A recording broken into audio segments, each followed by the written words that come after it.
the Wii U, despite all of its criticism, I'm going to show you why it has a ton of replay value and some of the games that are awesome for it that you can't get on any other console.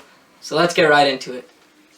Alright, so Nintendo Land is one of the biggest games I've ever played for the Wii U. It's so fun, it's so innovative, it's so not very good in graphics. It's just like the gameplay is so fun to have around with your family and friends. And one of the main reasons is because it has all the big hitters. Mario, Luigi, Samus, Pikmin, whatever, all those people. They're all fun to have around, and a new game in there, or I should say still old, but a new game in there is the Ninja one, where you're actually not even a real character. In fact, you're just your me, and you just throw darts at all these other ninjas, and they die, and then you fight the boss at the end, which is pretty cool. I think you all should sit down and have a Nintendo Land party with your friends at least once in your lifetime. Nintendo's new IP, Splatoon. It's great. It's a fun game. What you can do in there is you can become an Inkling. When you become an Inkling, you could swim in the paint. When you swim in the paint, it recharges your ammo. And when you recharge your ammo, you can kill other Inklings. Online most of the time, at least. If you play the story mode's not very good. But anyways, the online is very great. You get to meet new people and you get to have fun on there. But it's also a game to play with your family and friends against each other to see who collects the most balloons. The Legend of Zelda Twilight Princess HD. It's so much better than the original. It comes back with cleaner gameplay, cleaner music, cleaner sound, and cleaner overall everything.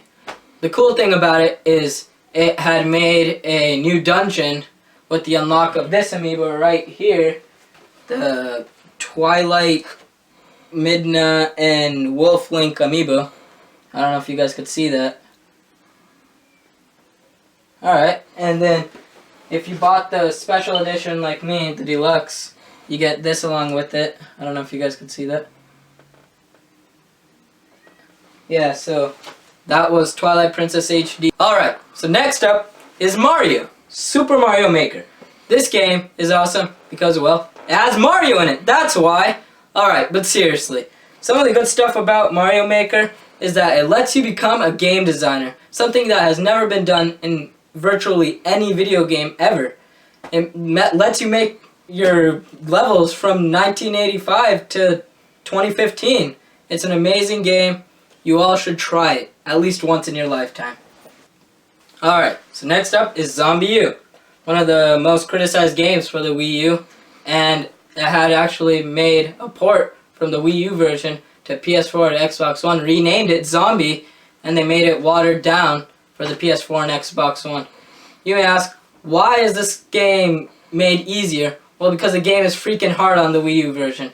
You can't really go anywhere without dying at least once. It's definitely one of the hardest games I have ever put my finger on. It's a very hard game, but I guess PlayStation 4 and Xbox One users need everything that's easier, and they want stuff that requires no thinking like Call of Duty. But honestly, they need to stop playing Call of Duty, play a game that actually requires them to think like Zombie U. So a while back I was on my Facebook, I posted something about the Wii U, and many of these groups of people were talking trash about the Wii U. I was just explaining how it was not next gen and it didn't have a Blu-ray system so it wasn't next gen, or you didn't have game share so it wasn't next gen. Which is kind of funny because before even the Wii even came out, the GameCube was the top in the next gen. It had the best graphics and best pretty much everything. Yet it still got talked down to anyways because it was Nintendo. But really for the Wii U, I don't see why they don't say it's next gen. It's a very next gen console. One of the main reasons it's next gen is because it has Virtual Console. Obviously dating back to what, 1985 to 2016 now. It has all of the nearly all of the named title games that Nintendo has. So I thought that was a good thing. And then it also has the Wii built into the Wii U, where you could play your Wii games in there, which is pretty cool. And the gameplay from the Wii controller to the Wii U was awesome as well, because they had used the Wii Motion Plus controllers. You could use that on your Wii U to play Mario Chase, and actually on the gamepad you could use the motion controls too, which is actually really well on Zelda. Well, that's my stuff for today, guys. Thanks for watching.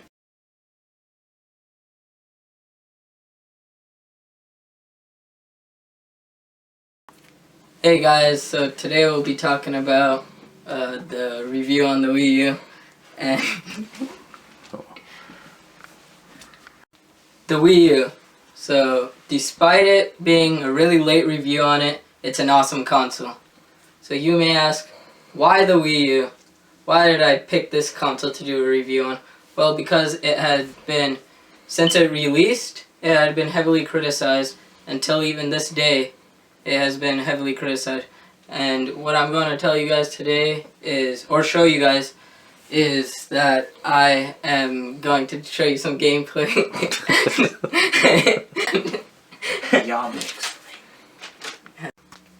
Alright, so the Wii U has lots of replay value on it, and it's a good console to play because you can play lots of old game titles like the Super Nintendo and all those classics.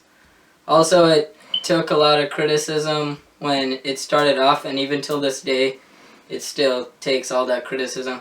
So I just wanted to make this video to make you guys appreciate it more and sort of have a different aspect when you look at it. And maybe you guys might go out and buy one, I don't know. Alright, so the Wii U, despite all of its criticism, Alright, so Nintendo Land is the first one up. It's not a good game graphically, but gameplay wise, it's a great game to have with your family and friends. It's a fun game because it has all the big hitters from Nintendo, like Mario, Luigi, Link, Olimar, Samus, and all those good people. Maybe even Donkey Kong is in there. And they also have this new game, the Ninja game, in there, that you grab the gamepad, you hold it like this, and you just go boo, boo, boo, boo, boo. Yeah, so you kill all the ninjas, the bad ones. Well, they are bad anyways. So you kill all those guys, and that's what that mini game comes down to. So this game is a great game for just gameplay. It's just fun to have around your friends and family. Fun to have with the party. Alright, next up is Splatoon. You know why I picked Splatoon? Because it reminds me of Nickelodeon. And Nickelodeon is awesome because of all its green slime everywhere and stuff. You're getting thrown with slime. Well, in Splatoon, it's ink. And you could turn into an octopus or octo or whatever they call it in there. And you could hop into the paint, and then you could move around, and you could swim in it and collect more ammo. That's how you get your ammo reloaded and pretty much in there. So that's the good part about Splatoon. The bad part about it is the online mode. And I probably shouldn't say it's bad, but in my opinion it's bad. The online mode is very addicting, and that's the problem. Whereas if you're a student going to high school like me, I'd play it on a school night, and I wouldn't sleep around till like 2 sometimes because I'd be playing it so late, because I would say one more match and then I'll lose. I want to keep on playing until you win. You always want to end on a good note. And Splatoon is one of those games that you just play by yourself. Or with people online. Alright, so The Legend of Zelda Twilight Princess HD is up next on the list. So, it's a good game because it's in HD, and it's actually one of my favorite games of all time. It's my favorite game of all time, or one of my favorite games of all time, because the graphics in there are just so clean, especially for a GameCube title that is now in HD. Yes, I'm doing a video! What the hell? Alright, so The Legend of Zelda Twilight Princess HD. It's a good game because it's one of my favorite games of all time. Everything has become more crisp, from the graphics to the gameplay, and it's a remastered version. So, when you play around in Twilight Princess HD, it's a good game to play because it's one of my favorite. You keep repeating. Alright, next up is Super Mario Maker. The reason why this game is so good is because it's a gamer's dream to become a developer. Alright, so next up is a criticized game for the Wii U, Zombie U. This game is awesome because it has freaking zombies in it, that's why. And they actually made it for the PS4 and Xbox One, renamed it Zombie, and then watered it down so that it would be easier for gamers to play Zombie U on the PlayStation 4 and Xbox One. But honestly, you guys need to stop playing Call of Duty. That's it. Alright, so a lot of people say that the Wii U isn't next gen compared to the PlayStation 4 and Xbox One, which is kind of funny is those two don't even have any of their games dated back to their original consoles, whereas Nintendo has their games from the NES, SNES, N64, and Wii. See, they have all the games set up for you. It's called Virtual Console. It's where most of the games that came from those consoles or handhelds are on the Wii U. They are all fun. You get Super Mario World, Mega Man X. Two of the best Super Nintendo games out there. And two of the best in my opinion. So, also another great one is the Super Mario Galaxy, available for the Wii, but you can buy it on Virtual Console on the Wii U, which was pretty awesome. So, that's a good thing.